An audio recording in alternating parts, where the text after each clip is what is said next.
Pelo sinal da Santa Cruz, livrai-nos Deus, nosso Senhor, dos nossos inimigos, em nome do Pai, do Filho e do Espírito Santo. Amém.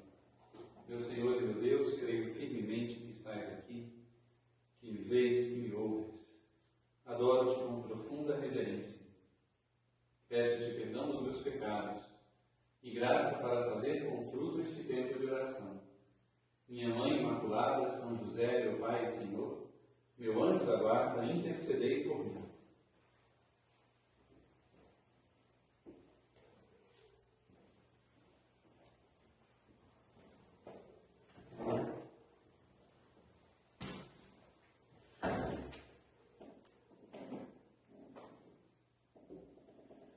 Vamos começar na presença de Jesus, mais um recolhimento, o recolhimento do mês de julho, um recolhimento que é dedicado ao mistério da Igreja.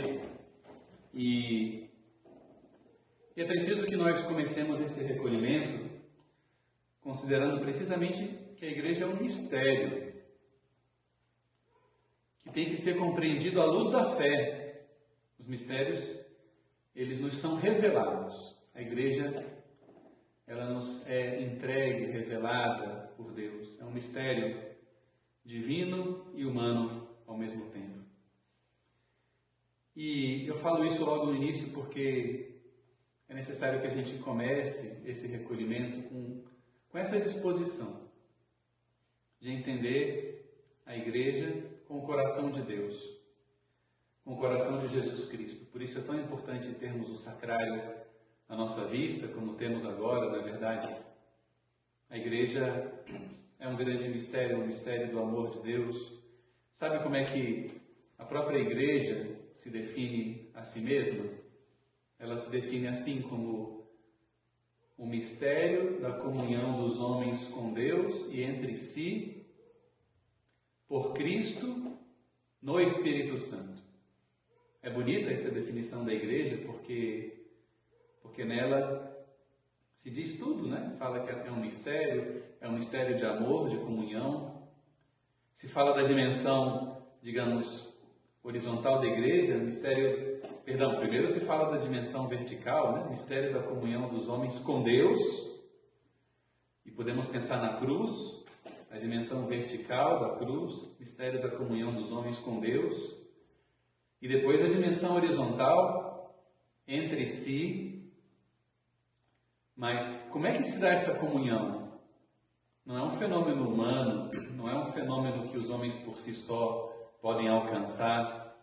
É o mistério da comunhão dos homens com Deus e entre si por Cristo, porque como veremos agora a Igreja é o corpo de Cristo. E quem é o amor que nos une? Quem é a alma da Igreja? O Espírito Santo.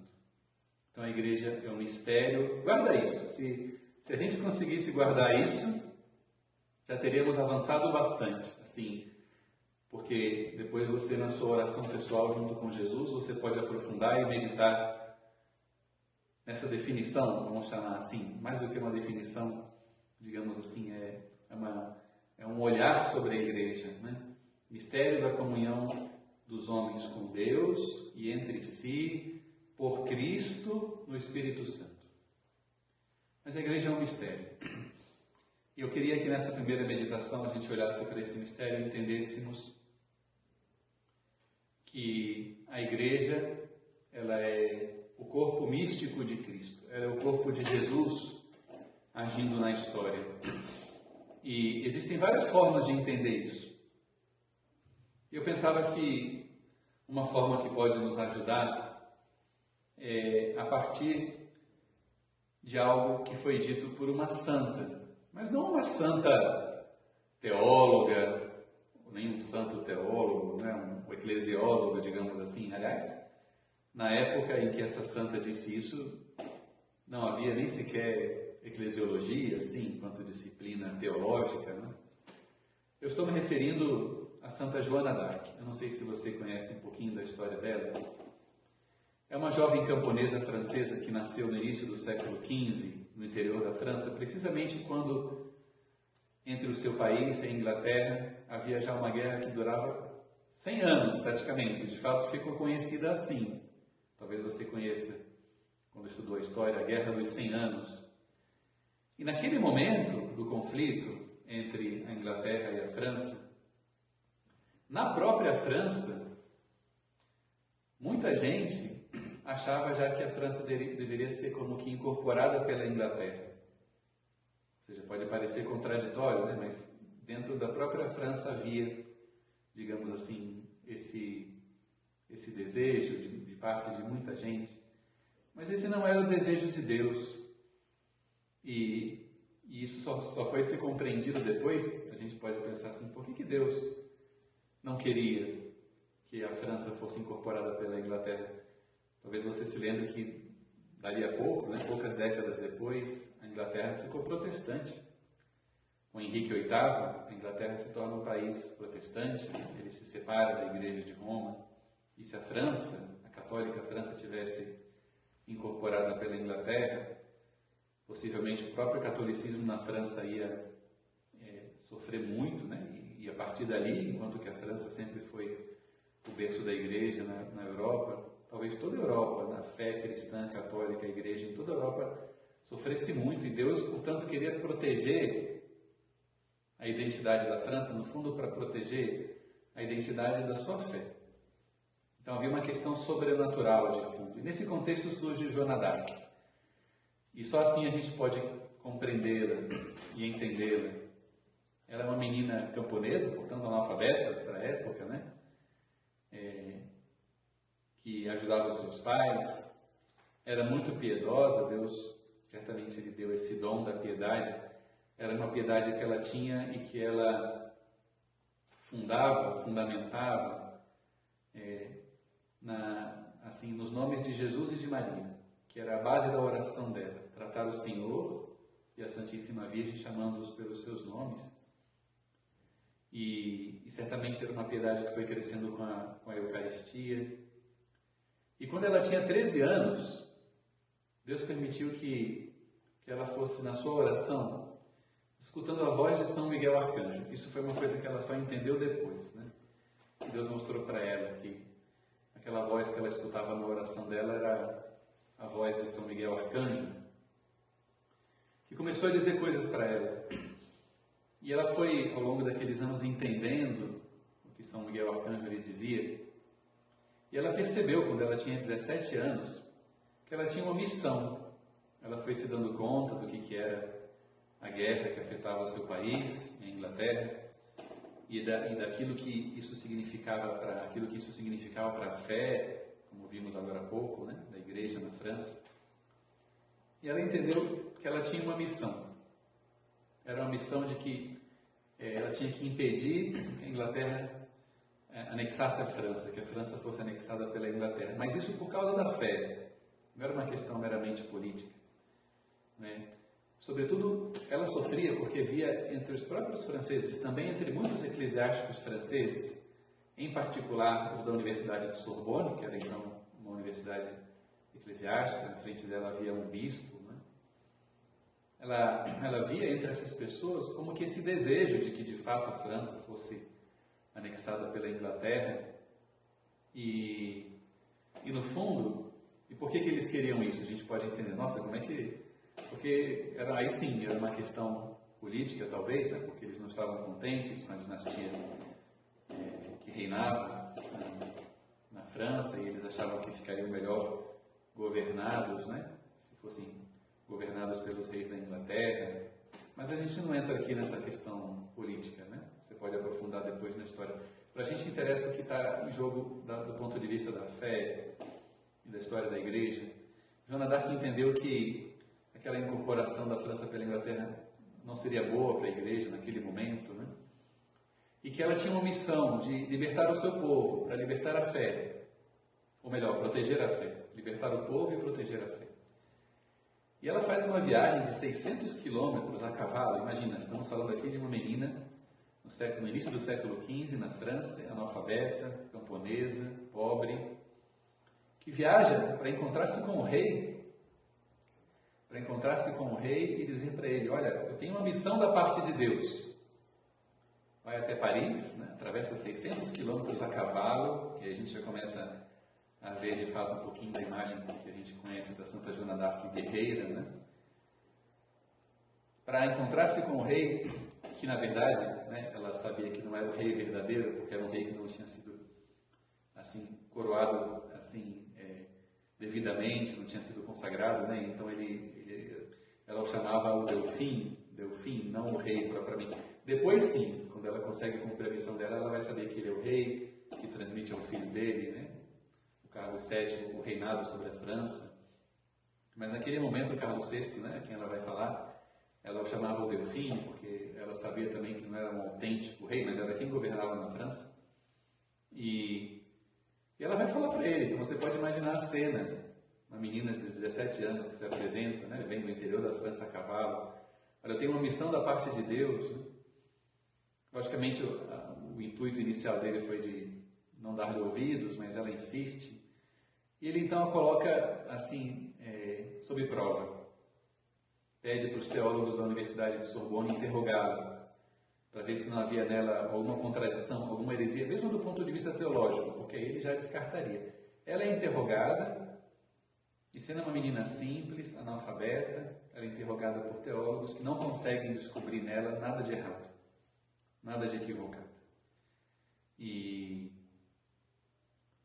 portanto o rei, né, o Delfim, Carlos VI, já começa a olhar para ela com outros olhos, né? E, enfim, eu não vou entrar aqui nos detalhes da história, você pode depois se aprofundar, mas o fato é que ele permite que ela lidere o exército francês para libertar a França. Por quê? Porque essa anexação, a incorporação da França pela Inglaterra já era iminente, era questão de meses, né? E ela começa a reverter. Ela mesma não participa de combates, não empunha armas, ela ficava à frente, a cavalo, né, rezando, e sabia que a sua missão era espiritual. E naturalmente isso suscitou em muita gente incompreensões, perseguições. Por quê? Porque ela estava frustrando o plano de muita gente. Também de alguns eclesiásticos, em concreto de um bispo da Universidade de Sorbonne, que tinha esse grande interesse, né, de que a França se unisse à Inglaterra. Então ele começa a querer desacreditar Joana d'Arc, porque seria a maneira de fazer com que a sua missão perdesse força. Ele quer fazê-la cair em contradição, etc. E há um processo, dessa vez eclesiástico, contra ela. Esse processo, desde a sua origem, foi um processo nulo, falso. Depois no futuro, né, passados uns anos, ele é um processo que é desfeito, porque ele era um processo cheio de erros. Ela própria, Joana d'Arc, se dá conta disso, e ela pede que ela pudesse ser julgada pelo Papa em Roma, porque ela sabia que se o seu caso chegasse ao Papa, ela seria inocentada, mas não permitiram. E então ela é julgada ali mesmo, por aquele processo local, em Paris. É um processo no fim do qual ela vem a ser condenada, e aos 19 anos morta, né? E ela morre mártir, podemos dizer assim, da sua fé na igreja, do seu amor à igreja. Mas antes disso, antes de que ela viesse a morrer, Deus permitiu nela muita purificação, alguns fenômenos espirituais místicos, né, que comprovavam a autenticidade da sua missão. Antes disso, tem uma hora que fazem um interrogatório com ela, né, no meio desse processo. E nesse interrogatório, com esse intuito assim de querer desacreditá-la, né, o bispo lhe pergunta: você crê na igreja? Porque era como que dizendo assim: olha, então você tem que obedecer a gente, né? E ela falou uma frase muito bonita, e a gente tem que ter em conta a força dessa frase, sobretudo nesse contexto, né? Estamos falando de uma moça, então com 18 anos, analfabeta, mas que na sua consciência tem essa profunda convicção de uma missão recebida da parte de Deus, por amor à igreja, uma missão sobrenatural, portanto, e que estava enfrentando uma oposição injusta pelo erro de alguns homens que, naquele momento concreto da história, representavam, digamos assim, do ponto de vista jurídico, a autoridade da igreja. Então ela estava sofrendo uma injustiça daqueles eclesiásticos. Pois precisamente essa moça, quando perguntada precisamente por aquele que liderava a injustiça contra ela, precisamente ela respondeu assim: eu creio que a igreja militante, ou seja, o que é a igreja militante? A gente sabe que a igreja ela existe no céu, no purgatório e na terra. A igreja na terra é chamada igreja peregrina ou militante, somos nós, né? A igreja do purgatório é a igreja padecente, e depois a igreja triunfante é a igreja no céu, são os santos do céu. Mas ela falou assim, eu creio que a igreja militante não se referia à igreja triunfante apenas, né? Não pode se equivocar nem falhar. E tenho para mim que Jesus Cristo e a igreja são exatamente o mesmo. Não devemos nos colocar problemas com relação a isso, falava ela. Ela vai além, né? Com a fé e com a audácia e com o amor dos santos, ela vai além. E ela fala assim que Jesus e a igreja são o mesmo. Então entende o que a gente tem que pedir agora aqui ao Senhor? A Joana d'Arc, ela tinha uma fé profunda. Ela sabia que aquele homem, aquele pobre bispo que estava ali, na sua visão humana, ele estava cometendo um erro. Mas era um erro seu, pessoal, humano. Ela sabia que não comprometia a divindade da igreja, nem o fato de que a igreja é o corpo de Jesus, portanto, a igreja e Jesus são o mesmo. A igreja é como que o Cristo total, do qual Jesus, nosso Senhor, é a cabeça, e nós somos os membros. Essa é toda a eclesiologia de São Paulo, né? E, portanto, o erro daqueles homens não comprometia a pureza da fé e da doutrina da igreja. Consegue compreender isso? E precisamente ela que sofria aquela injustiça era capaz de professar a sua fé. Como nós também fazemos quando a gente reza o credo, na missa de cada domingo. A gente crê com fé teologal no Pai, no Filho e no Espírito Santo. Depois a gente fala assim que a gente crê na igreja. Ou seja, crê na igreja no sentido de crer que a igreja saiu das mãos de Deus, é um mistério do amor de Deus, é querida por Deus. E essa igreja é una, santa, católica e apostólica. Então essa é a fé que a gente professa. É a fé que a gente professa. A mesma fé que tinha Joana d'Arc. E é importante a gente pensar no exemplo dos santos, né? Porque o exemplo dos santos, ele nos desconcerta muitas vezes e nos mostra como a gente deveria ter uma fé mais forte. A nossa fé não é forte assim como a dela, né? Sem nenhuma razão. Joana d'Arc, digamos assim, do ponto de vista humano, ela teria uma razão, digamos assim, para se queixar, entre aspas, né? E dizer, como a igreja faz isso comigo? Mas ela era sobrenatural, ela tinha fé, ela sabe que a igreja é um mistério. E ela podia dizer assim, a igreja nunca pode, mesmo a igreja militante, nunca vai se equivocar ou falhar. A igreja, enquanto transmissão da fé, enquanto ação de Jesus no tempo presente, na história deste mundo, que é o tempo da igreja, que vai desde o dia de Pentecostes até o dia em que Jesus voltar, em que você, Senhor, voltar. A igreja é o mistério da ação de Jesus Cristo neste mundo. Essa igreja, enquanto transmissão da fé, anúncio do Evangelho, transmissão da pessoa de Jesus Cristo, canal da graça de Deus, nunca pode errar, ainda que pontualmente os seus representantes possam se equivocar, mas a igreja é una, santa, católica, apostólica. E a gente, às vezes, por nada, deveríamos dizer, no fundo, pela nossa falta de fé, a gente não ama a igreja assim. E a gente, às vezes, se serve dela, quando para nós parece ser uma vantagem, né? Se servir da igreja ou do nome de católicos, mas a gente guarda uma distância, não se compromete, não sofre pela igreja, como os santos sofreram. Como São José Maria, por exemplo, em momentos difíceis para a história da igreja, sofreu e chorou, e teve dor, e ofereceu sua vida. Não sei se você sabe dessa história, pode ser uma outra ocasião, né? Mas São José Maria ofereceu a sua vida e Deus aceitou esse oferecimento da sua vida, encurtando-a, pela igreja, para que o tempo da prova, da confusão que havia nos anos 70 passasse. Qual que é a nossa fé, a minha fé, Jesus? Qual que é a minha fé na igreja? Eu creio que a igreja é o teu corpo, eu creio que a igreja ela é o sacramento universal de salvação, como dizia Santo Tomás. A igreja é o sacramento universal de salvação. Para a gente entender isso, acho que vai ficar mais fácil para você agora. Pensa assim, a igreja, ela é o corpo místico de Cristo, né? O que isso significa? Vamos pensar na humanidade santíssima de Nosso Senhor. Humanidade santíssima de Nosso Senhor. Jesus, na sua passagem aqui pela terra, ele, na sua humanidade santíssima, ele comunicava diretamente a graça da salvação. Jesus tocava e curava. Jesus falava e perdoava, ressuscitava. Jesus, com a sua saliva, abria os olhos do céu. Ou seja, a humanidade santíssima de Cristo é, como diz Santo Tomás, instrumento unido à divindade para comunicar a graça da salvação.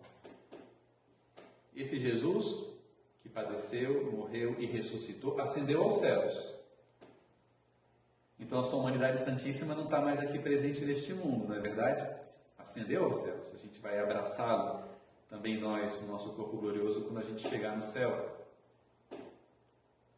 Mas, como é que Jesus continua agindo neste mundo, se a sua humanidade ascendeu aos céus? Através da igreja, que é o seu corpo místico.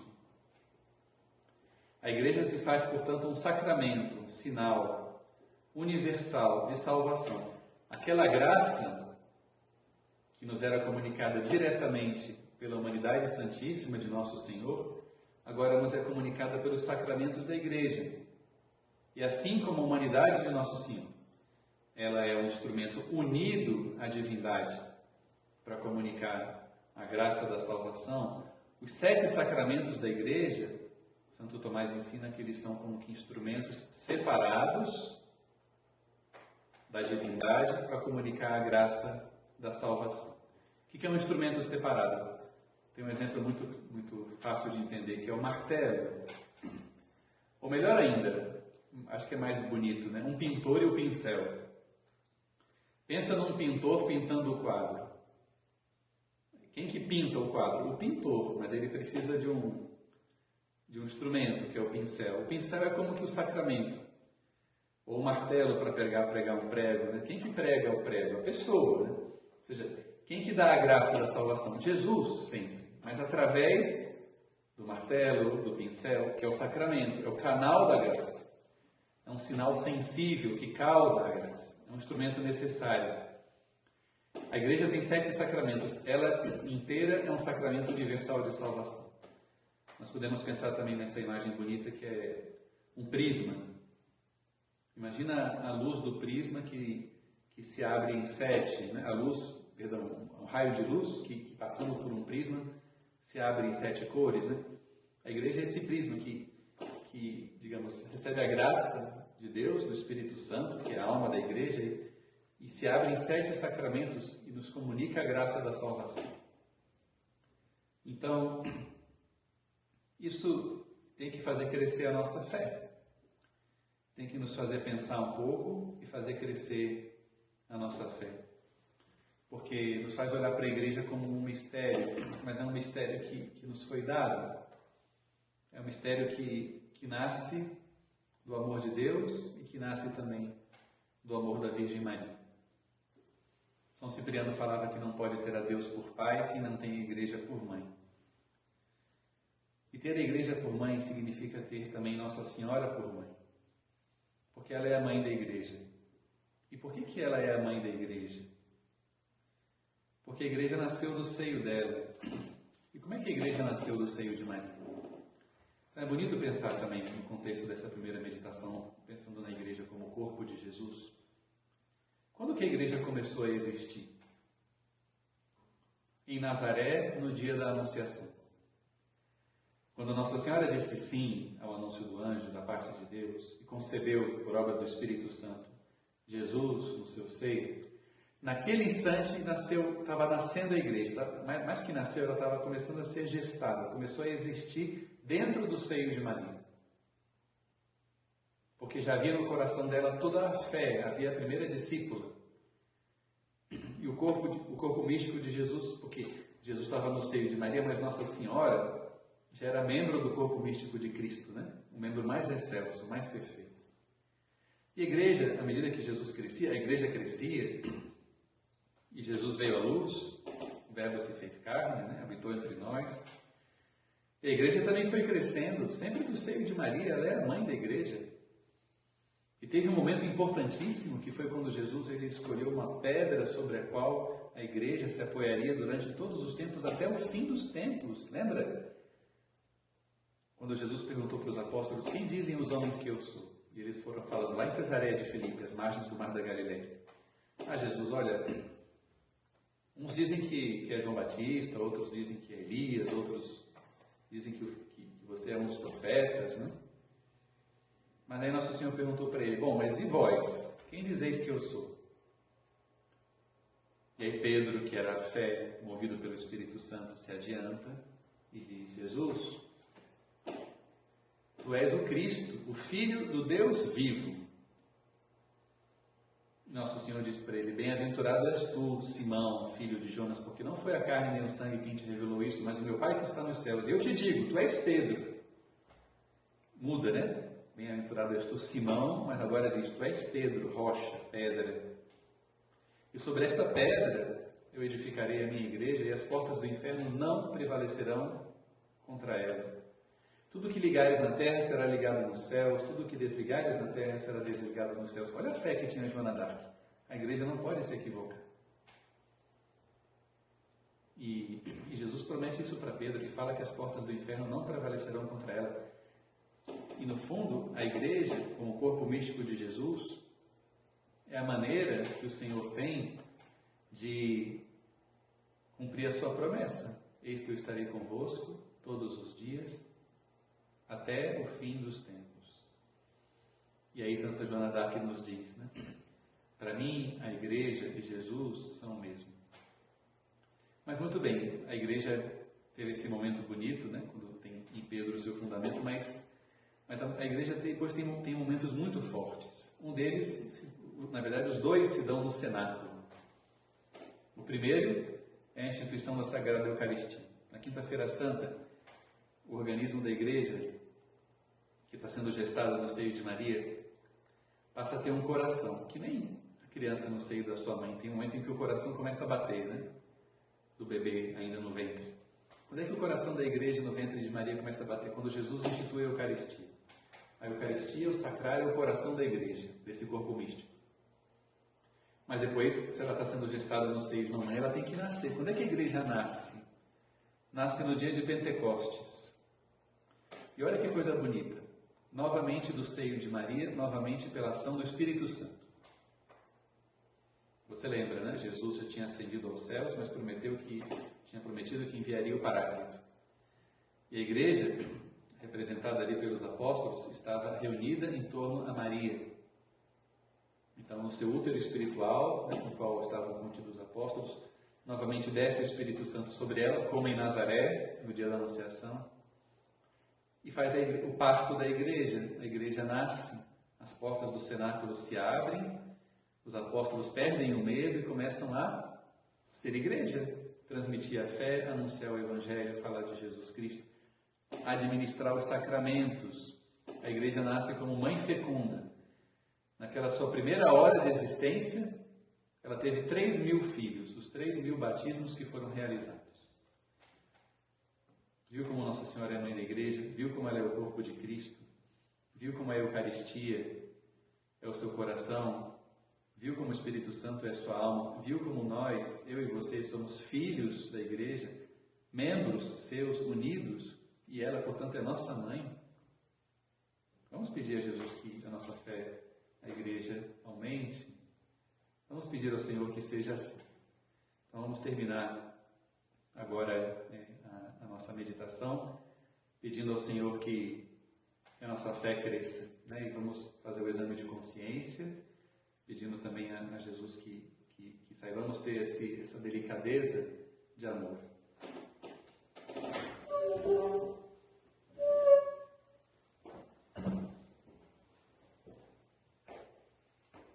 Dou-te graças, meu Deus, pelos bons propósitos, afetos e inspirações que me comunicaste nesta meditação.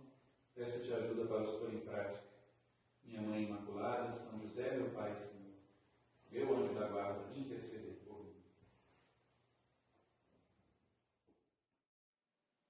Exame. Ato de presença de Deus.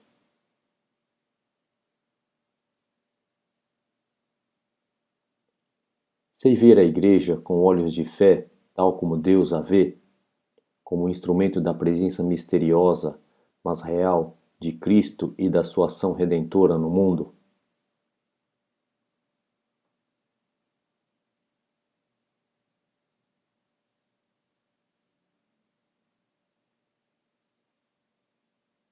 Conheço a doutrina católica sobre a Igreja.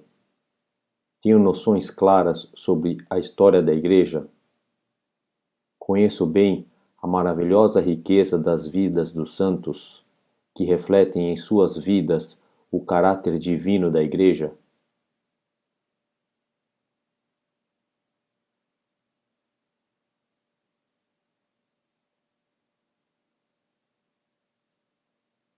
Compreendo que a verdade cristã não é uma posição ou uma opinião subjetiva que cada qual fabrica conforme seu parecer, mas uma verdade objetiva, revelada por Cristo e conservada em sua autêntica pureza pela Igreja.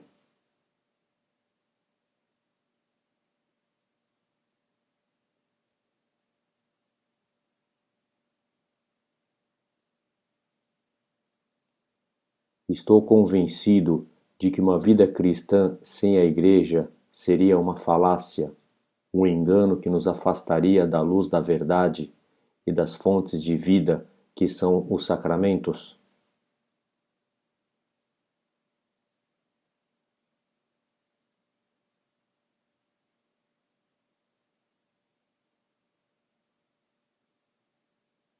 Compreendo que eu também sou Igreja, sou membro vivo da Igreja, do corpo místico de Cristo, e tenho por isso a responsabilidade pelos que são membros desse mesmo corpo.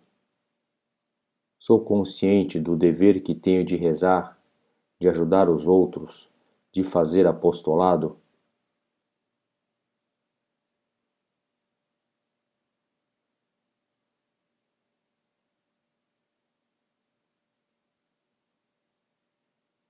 Quando digo creio na Igreja, faço-o com fé na presença e na ação de Cristo na sua Igreja, convencido de que é através dela que, com a graça do Espírito Santo, ele nos guia, ensina e santifica.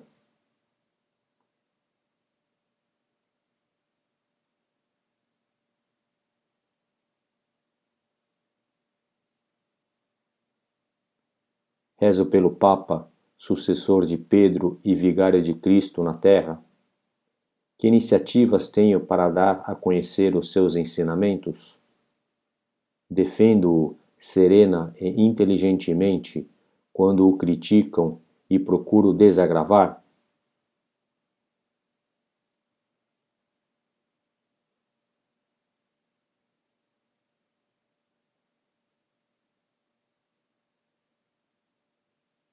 Rezo também pelos membros da hierarquia da Igreja, para que Deus lhes conceda a graça de serem pastores santos, fiéis à doutrina e unidos ao Papa. Rezo especialmente quando tenho conhecimento das falhas e fraquezas humanas de alguns deles.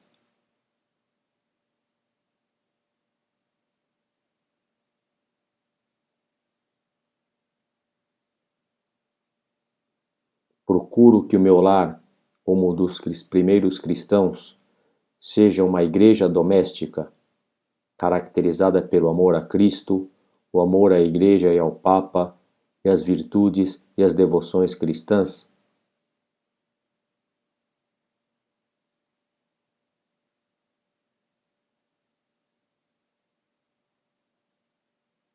São José Maria dizia que os cristãos devemos ser semeadores de paz e de alegria. Posso dizer que sou assim, um semeador de paz e de alegria no meu lar, no meu trabalho, nos momentos de lazer e de esporte, na vida social?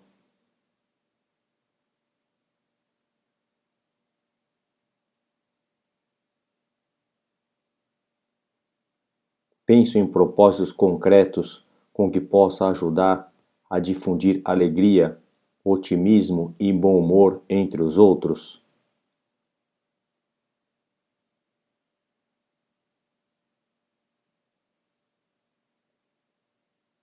Ato de contrição.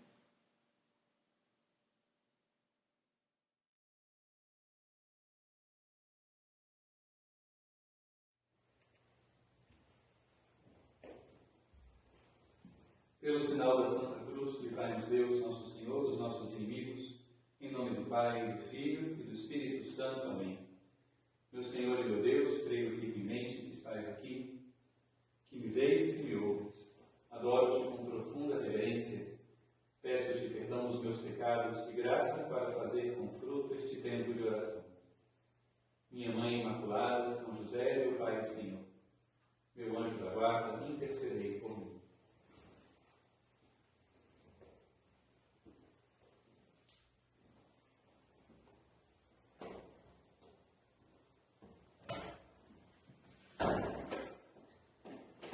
Muito bem, depois de fazer nosso exame de consciência, vamos continuar o nosso recolhimento, lembrando sempre que as duas meditações do recolhimento formam como que uma unidade. A gente está em oração diante de Jesus, em oração diante de Deus, conversando com Ele. Cada recolhimento tem que ser para nós uma nova conversão. A gente tem que mudar. Pede isso a Jesus agora. O exame de consciência foi um tempo forte para isso, né? Para pedir a graça da conversão, para você mudar, mas pede de verdade isso ao Senhor agora, que você queira mudar, que haja uma disposição, porque senão não seremos santos, né? Se a gente continuar com a nossa fé pequena, uma fé pequena comparada à fé dos santos, nós não seremos como eles. E Jesus, nós queremos ser santos de verdade. Queremos ser santos de verdade. E te pedimos que nos ajude a crescer na fé. Que esse recolhimento seja um passo à frente, né? E forma uma unidade esse recolhimento. Essa meditação é a continuação da anterior, em que víamos que a Igreja de Jesus é o teu corpo. Que bonito. Se a gente crê com força nisso, né? O nosso olhar para a Igreja já muda. Ela é um mistério, certamente que a gente não pode compreender totalmente, é um mistério de fé, né? Da nossa comunhão com Deus e entre nós. Pensa na comunhão dos santos, essa é a comunhão dos santos, né? Porque somos membros de um só corpo. Mas é uma comunhão que se dá por Cristo, por Jesus, no Espírito Santo, que é a alma da Igreja. A Igreja é esse mistério, e ela é o corpo místico de Jesus agindo na história, agindo através dos sacramentos. Ela mesma é um sacramento universal de salvação e faz com que a graça salvífica de Jesus Cristo, Redentor, único mediador entre Deus e os homens, nos chegue através dos 7 sacramentos da Igreja. E o primeiro deles é o batismo. Eu queria dedicar um pouquinho agora a falar do batismo, porque no final da primeira meditação a gente lembrou aquilo que aconteceu no dia em que a Igreja nasceu. A Igreja vinha sendo gestada, lembra? Desde o dia da Anunciação em Nazaré, no seio de Maria, mas ela é dada à luz também no seio de Maria, do seu útero espiritual no qual estavam contidos os apóstolos no cenáculo, também pela ação do Espírito Santo, que é a alma da Igreja. E a Igreja nasceu quando as portas do cenáculo se abriram e a Igreja foi dada à luz, veio à luz, nasceu. E ela nasce como mãe fecunda, como Nossa Senhora. E a fecundidade da Igreja se manifesta que Já na sua primeira hora de existência, ela tem 3.000 filhos, aqueles 3.000 homens e mulheres que foram batizados depois do discurso de Pedro. E a igreja vive, desde então até hoje, num contínuo Pentecostes. Pentecostes é sempre a atualidade da igreja, não foi um dia que passou. Pentecostes não é somente o primeiro dia da igreja, Pentecostes é o hoje da igreja. Ela vive pela ação do Espírito Santo, tem no sacrário o seu coração. Que está em Jesus, o sacrário da igreja, Jesus. O coração da igreja. O sacrário é o coração da igreja. Um coração que bate, né? O sacrário é vivo. Aqui tem um coração que bate. E a igreja é essa maravilha de Deus, que a gente tem que amar como bons filhos. Mas a gente nasceu para a vida de cristãos, a gente foi enxertado no corpo místico de Cristo, a gente se fez filho da igreja no dia do nosso batismo. O batismo é a porta de entrada. E, portanto, no batismo acontece uma coisa incrível. E eu queria que a gente aprofundasse, né?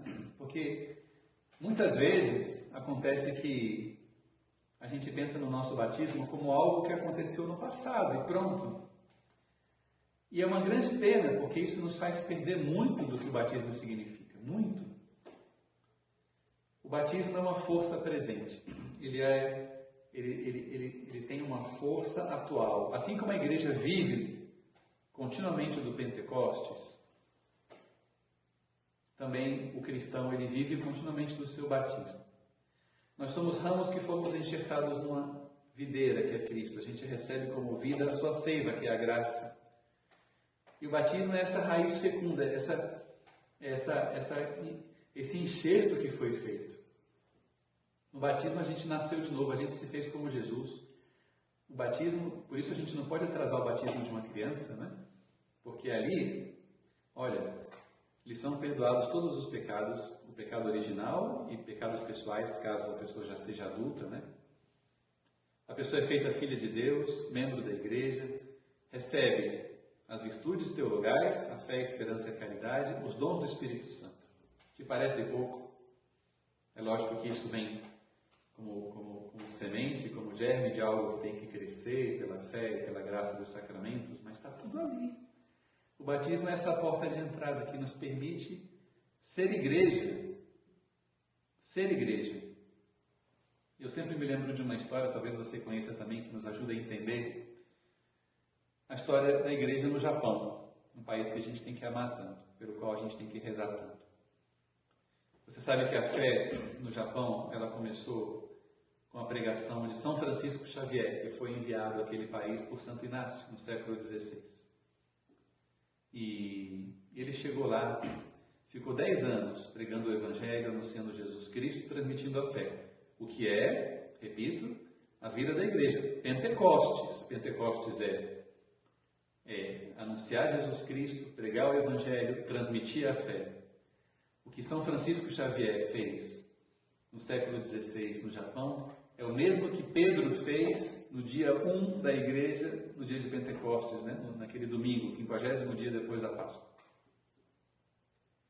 E naqueles 10 anos que São Francisco Xavier ficou ali, quando ele saiu, né? Pegou o navio para ir em direção à China, 10% da população de todas aquelas ilhas estava batizada. Não sei se você já foi na Chiesa del Gesù, que é em Roma, é a sede dos jesuítas lá. Numa capela à direita do altar tem um relicário enorme dentro do qual tem o braço, né? O antebraço. É a principal relíquia de São Francisco Xavier. Por quê? Porque aquele braço direito foi o braço com o qual ele administrou aqueles centenas de milhares de batismos. E era um braço que no final do dia ele não conseguia levantar, de tão cansado estava por ter administrado tantos batismos. Isso ele mesmo falava, relatava nas cartas que escrevia a Santo Inácio, então, né? Era um braço que ele não podia levantar. Aquele braço é uma grande relíquia. Mas depois veio uma grande perseguição. Você sabe que o catolicismo no Japão foi perseguido, houve muitos mártires, e todos os sacerdotes foram expulsos, mas permaneceram no Japão famílias cristãs, famílias católicas, que foram transmitindo a fé de geração em geração durante 200 anos, até chegar ao século XIX. Sem que houvesse sacerdotes, portanto não podia haver a Eucaristia, mas podia haver o batismo, que os próprios pais administravam aos filhos. E quando novamente no século XIX, missionários católicos puderam voltar ao Japão, aquelas famílias queriam saber se aqueles sacerdotes, eles tinham a mesma fé que eles, católicos japoneses, recebiam dos seus antepassados de 200 anos atrás. E por que eles tinham essa preocupação? Porque também já no século XIX passou a haver protestantes que foram para o Japão, então eles queriam saber se aqueles sacerdotes eram católicos mesmos, né? Então eles faziam 3 perguntas, basicamente. Eles queriam saber se aqueles padres, aqueles missionários, eles celebravam a Eucaristia, se eles tinham amor à Mãe de Jesus e se eles obedeciam o Bispo de Roma. Essas 3 coisas. É bonito, né? Porque é o que São José Maria falava do nosso amor à Igreja: Cristo, Maria, o Papa. Os nossos 3 amores aqui na Terra, que são os 3 amores da Igreja. Mas tudo isso para falar da força que o batismo tem. Quando a gente vive o batismo, a gente vive de fé. Isso tem muito a ver com o espírito da obra, muito a ver. Você que já de algum modo conhece ou vive, né, está crescendo no espírito da obra, talvez se dê conta disso agora, mas eu queria que nessa segunda meditação esse fosse o passo que a gente desse. Porque São José Maria, ele, com o carisma da obra, com a mensagem do Opus Dei, ele nos quer transmitir, Deus quer nos transmitir através dele, a força do nosso batismo. O nosso batismo é vocação de santidade, é vocação cristã completa. E que pena dá que muitas vezes os cristãos se esqueçam da força presente, viva, atual do seu batismo. Pensam que o batismo é simplesmente uma coisa do passado. Eu fui batizado quando eu era bebê, tinha semanas de vida, eu lembro até o dia, tem lá a certidão. Mas pronto, é como se fosse uma coisa pontual que aconteceu naquele dia. Não é verdade. O batismo, ele é atual, ele é presente. Você, propriamente, a gente não deveria dizer assim que eu fui batizado. A gente tem que dizer assim, eu sou batizado. A pessoa, ela é batizada permanentemente. O batismo é uma raiz fecunda. E como raiz fecunda, é uma força de santidade. E São José Maria falava justamente da vocação à obra como uma concretização do nosso batismo. Porque no batismo está tudo. No batismo a gente recebe, diz a ele, o dom maior que Deus pode nos dar, a fé. Olha como São José Maria entendia. E falava precisamente que a vocação à obra é uma concretização da vocação cristã recebida no batismo. É como que uma tomada de consciência do valor do nosso batismo. É querer viver o batismo a sério, com um sentido de missão, para anunciar Jesus Cristo, pregar o Evangelho e transmitir a fé. Lembra as 3 coisas de Pentecostes que duram até hoje? Vamos ver se você guardou. Anunciar Jesus Cristo, pregar o Evangelho, transmitir a fé. Isso quem te dá? O batismo. E aí você pode entender, agora você pode, olhando para Jesus, te convido a olhar mais para o Senhor. Você tem que estar olhando para esse cantinho da tela aqui onde está o Senhor. Que bom que o Senhor está aqui, que bom, Jesus, que você está aqui. Que bom estar tão perto do Senhor. Você tem que fazer um pouquinho de exame de consciência para você entender o quanto o batismo em você, de fato, é raiz fecunda. O quanto o batismo em você, de fato, é raiz fecunda. E basta ver com que força você anuncia Jesus Cristo, prega o Evangelho e transmite com toda a tua vida a fé. O que é o Opus Dei? Pensa um pouquinho. O Opus Dei é uma partezinha da igreja. Que coisa bonita, né? A igreja é o corpo de Jesus, a obra é uma parte da igreja. É uma particular comunhão dos santos dentro da igreja. E como tal, o Opus Dei, cuja vocação é uma tomada de consciência do próprio batismo, o que é a missão da obra? Anunciar Jesus Cristo, pregar o Evangelho, transmitir a fé nas circunstâncias do cristão que vive no meio do mundo, através do trabalho e da família, e de todas as circunstâncias da vida em sociedade, da amizade, né, da cultura, etc. Bonito entender assim aquilo que a gente está chamado a viver. Mas não é só bonito considerar. Você tem que agora fazer um pouco de exame e pensar. Você vive o seu batismo assim? Vou ler para você uma frase do Papa. Faz uns anos ele fez uma catequese sobre o batismo, sobre os sacramentos, né? Em concreto aqui sobre o batismo. E ele falava assim: a porta de entrada da igreja é o batismo. Essa é a porta de entrada. Não a ordenação sacerdotal ou episcopal, porque às vezes acontece isso conosco, né? A gente pensa assim, membros da igreja mesmo é hierarquia eclesiástica. Os cristãos batizados estão ali, e não é verdade. A igreja se entra pelo batismo. Todos entramos por meio da mesma porta. É o batismo que faz de cada fiel um discípulo missionário do Senhor. Sal da terra, luz do mundo, fermento que transforma a realidade a partir de dentro. Então, olha que coisa bonita. Se a gente toma consciência do nosso batismo. E esse é o sentido dessa segunda meditação, né? A igreja é o corpo místico de Jesus, mas nós somos membros desse corpo, portanto a igreja somos nós. Um cristão nunca poderia falar da igreja em terceira pessoa, como quem diz, não, porque a igreja, como assim a igreja? É sua mãe, é você é filho dela. Você vive a vida de filho de Deus na igreja, você não conheceria Jesus, o Senhor, você não teria Jesus, o seu conhecimento e o seu corpo, a Eucaristia, senão na igreja. A gente fala da igreja como quem fala da nossa vida, de dentro.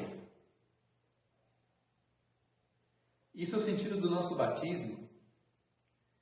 E que bonito, é uma conversão, porque tem cristãos que, digamos assim, falam da igreja e dá muita pena. E isso acontece conosco, é para fazer exame, para se arrepender e para se confessar. Como que apontando as falhas. Não foi o que Santa Joana d'Arc fez, né? Santa Joana d'Arc nos deu um testemunho incrível.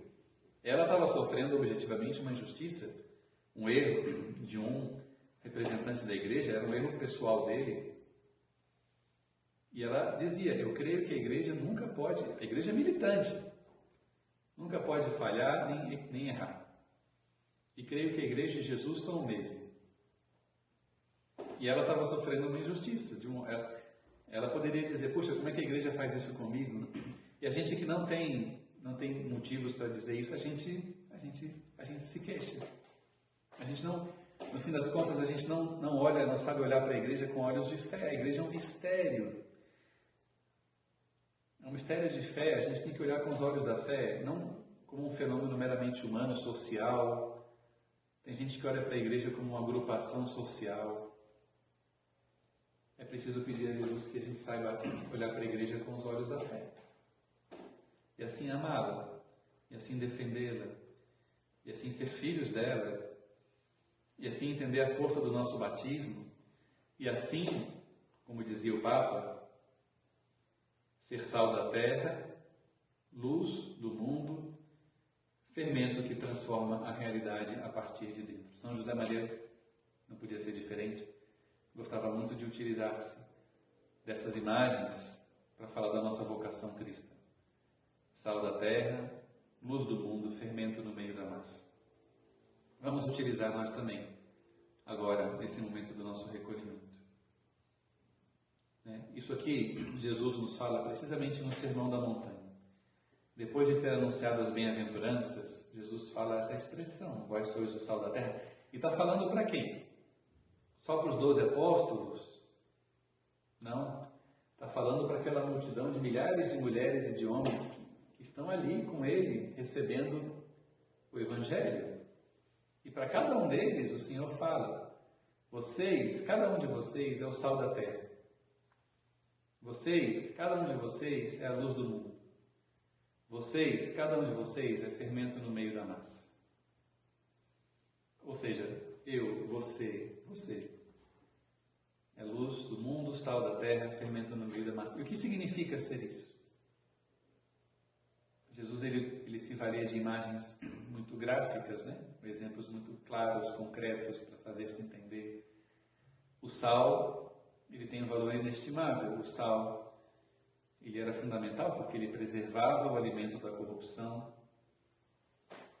e ele dava sabor à comida. E além disso, o Papa explicava, o sal era sempre colocado em cima da oferenda que era apresentada a Deus em sinal de aliança. Então, que bonito ser o sal da terra, ou seja, a gente preserva a terra da corrupção, a gente lhe dá o verdadeiro sabor sobrenatural. E a gente é sinal dessa aliança de Deus com os homens, a gente oferece toda a obra da criação para Deus, sendo o sal da terra. É bonito, quem tem o espírito da obra consegue entendê-lo com certa facilidade. A gente preserva esse mundo da corrupção, preserva do pecado, mas para isso é tão fundamental que a gente esteja sal vibrante, que significa dizer homens de vida interior, porque Jesus também diz, se o sal perder o sabor, com que se salgará? Ele já não servirá para mais nada, somente para ser jogado no chão e pisado pelos homens. A gente tem que ser um sal que tem sabor, ou seja, homens de vida interior, porque aí a gente preserva a terra da corrupção, preserva a sociedade do pecado e a gente dá sabor sobrenatural às nossas vidas. E a gente é sinal da aliança de Deus com os homens, a gente faz do nosso trabalho uma oferenda agradável a Deus. Depois também a gente é luz do mundo. E o Papa diz assim, a luz para Israel era o símbolo da revelação messiânica que triunfa sobre as trevas do paganismo. E os cristãos, que são o novo Israel, a igreja, né? O novo Israel, recebem, portanto, uma missão em relação a todos os homens. Com a fé e a caridade podem orientar, consagrar e tornar fecunda a humanidade, luz do mundo. Pensa num ambiente que está às escuras, e nesse ambiente se acende uma luz. Uma luz pode dar luz, né?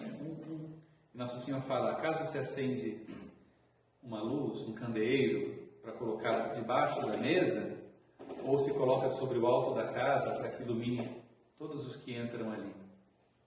Se você é luz que se acende na sua família, no seu ambiente de trabalho, você não vai se esconder, né? Você vai se colocar junto de todos para iluminar, vai se colocar num lugar visível para iluminar todos aqueles que entram ali.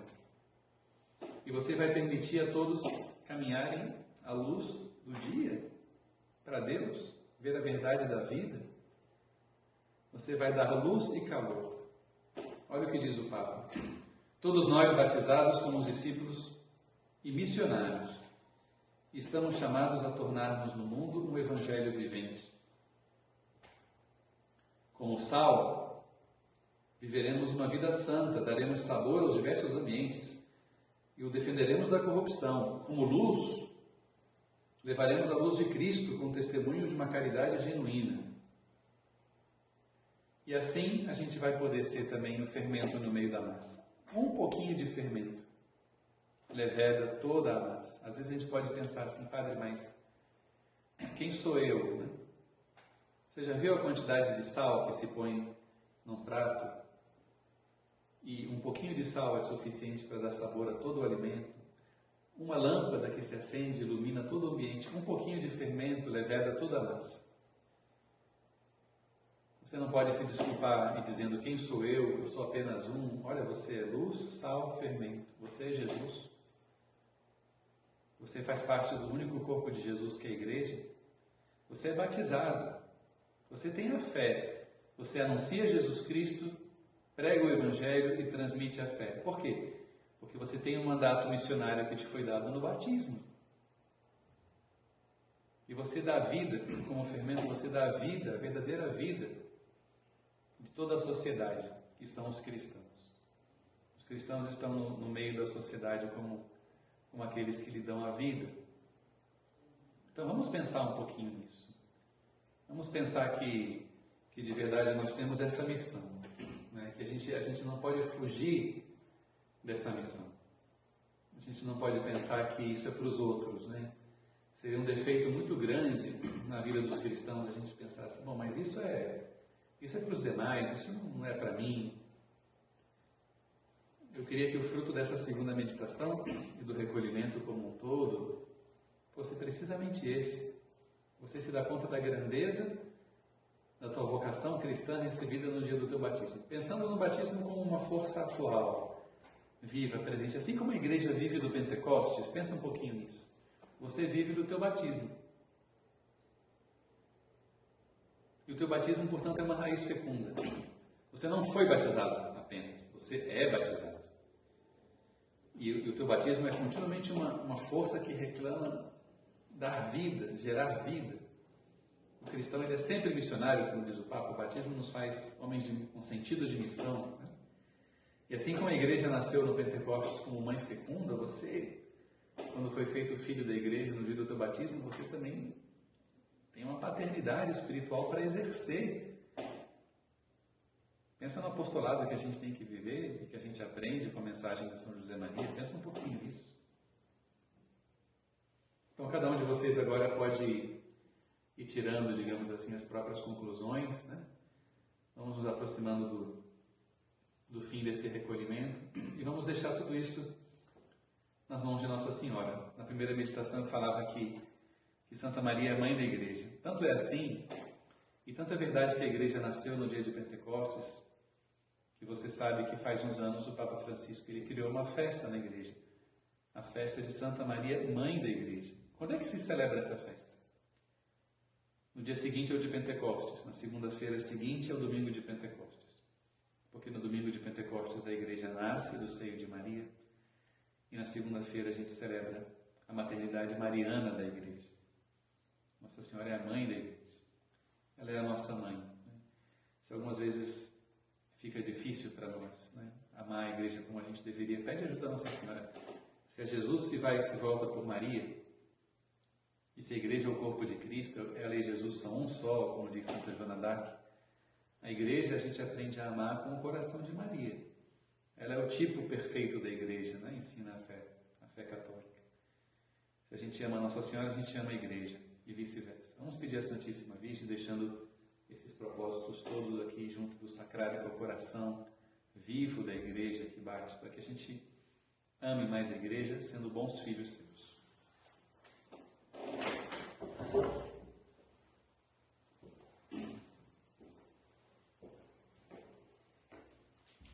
Dou-te graças, meu Deus, pelos bons propósitos, afetos, inspirações que me comunicaste nesta meditação. Peço-te ajuda para os pôr em prática. Minha Mãe Imaculada, São José, meu Pai e Senhor, meu anjo da guarda, intercedei por nós.